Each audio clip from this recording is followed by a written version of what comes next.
Bonsoir à tous. Je vous assure, ça va pas durer longtemps.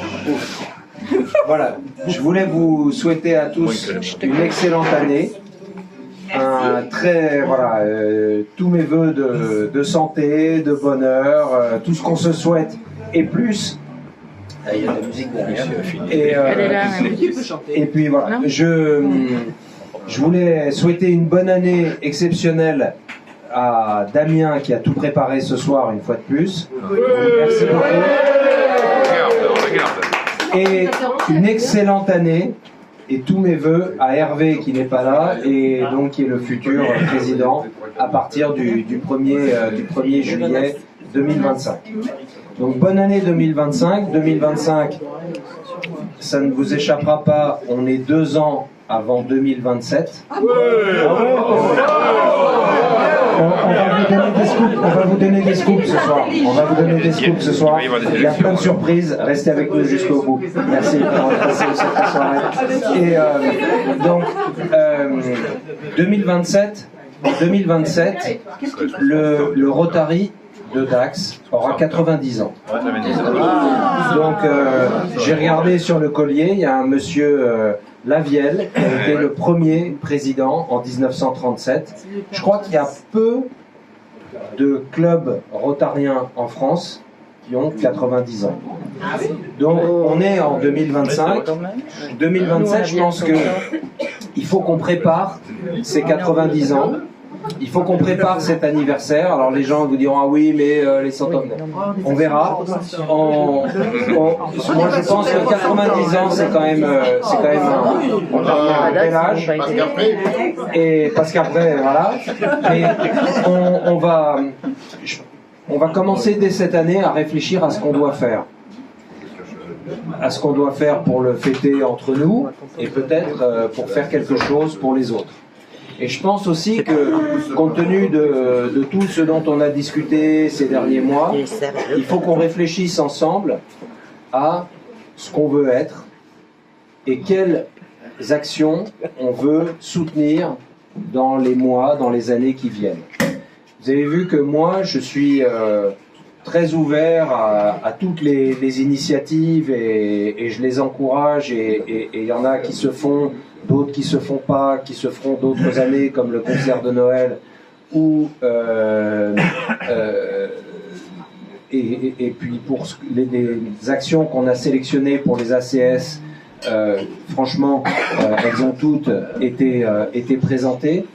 Donc je crois qu'il faut qu'on réfléchisse ensemble et les réunions, je pense qu'on pourrait prendre pour commencer 5 à 10 minutes chaque réunion pour réfléchir à cet anniversaire et à ce qu'on fait et à ce qu'on devient.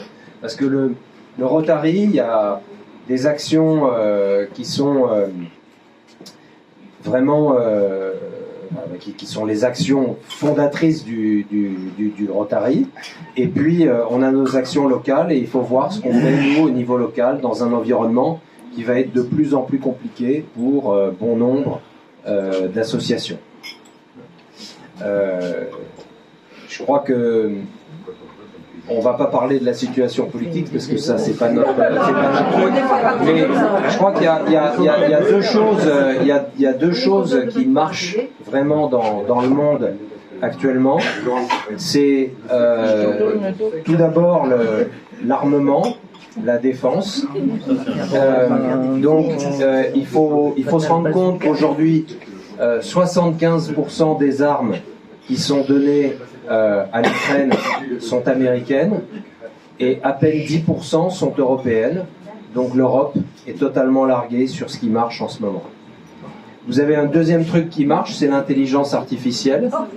Alors les GAFAM plus Nvidia et Tesla, donc les 7 magiques, le Magnificent Seven comme disent les Américains, c'est 350 milliards d'investissements par an dans l'intelligence artificielle ou l'intelligence augmentée. Pour comparer avec ce qu'on voit en France ou en Europe, vous avez Dassault, qui est le plus gros investisseur dans l'intelligence artificielle et qui est une boîte magnifique, qui fait 1 milliard d'euros d'investissement dans l'intelligence artificielle par an. Donc 1 contre 350, vous voyez que entre la défense et l'intelligence artificielle, on est en train d'être de plus en plus largué. Donc en Europe, on va devenir vraiment des exécutants et si on rate une révolution industrielle, on voit ce que ça fait, ça crée bon nombre de problèmes dans les sociétés. Vous verrez, alors heureusement en France on a créé 2 millions d'emplois en 7 ans, mais depuis 2 ans la part de salariés payés au SMIC est passée de 12 à 17%. Donc voilà, on rate une révolution industrielle pour l'instant et on est en voie de paupérisation. Donc on va avoir vraiment besoin d'action du Rotary pour soutenir des associations, non seulement les missions premières du Rotary, mais également des missions locales. Et donc il faut qu'on définisse ça ensemble. Est-ce qu'on a vocation à aider des associations qui sont en partie soutenues par l'État? Peut-être pas, peut-être que oui, ça c'est à nous de le décider. Est-ce qu'on a vocation à aider des associations? Ça c'est moi je pense, mais il faut qu'on décide ensemble, plutôt locales et qui n'ont aucune subvention étatique. Et ça, il faut qu'on les aide, et voilà. Donc ça, il faut qu'on y réfléchisse. Bon, alors, moi, je suis chef d'entreprise, je suis toujours un éternel optimiste. Donc là, je vous ai dit des trucs qui allaient pas très bien, mais moi, ce que je crois, c'est que on travaille bien ensemble et même si les gens ont besoin de nous, on sera là pour y répondre. Et ça, c'est quelque chose que je vois depuis 6 mois, c'est qu'il y a des volontés exceptionnelles, notamment pour les trophées culinaires où on en a parlé. Les CFA, les écoles hôtelières ont dit non, nous on peut pas, etc. Et avec deux groupes, avec un groupe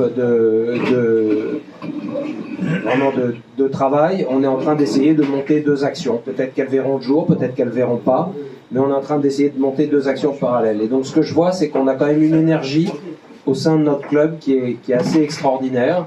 Donc je vous remercie. Et voilà, c'est quand même des vœux. Donc comme on dit chez les Kennedy, il ne faut pas se laisser abattre.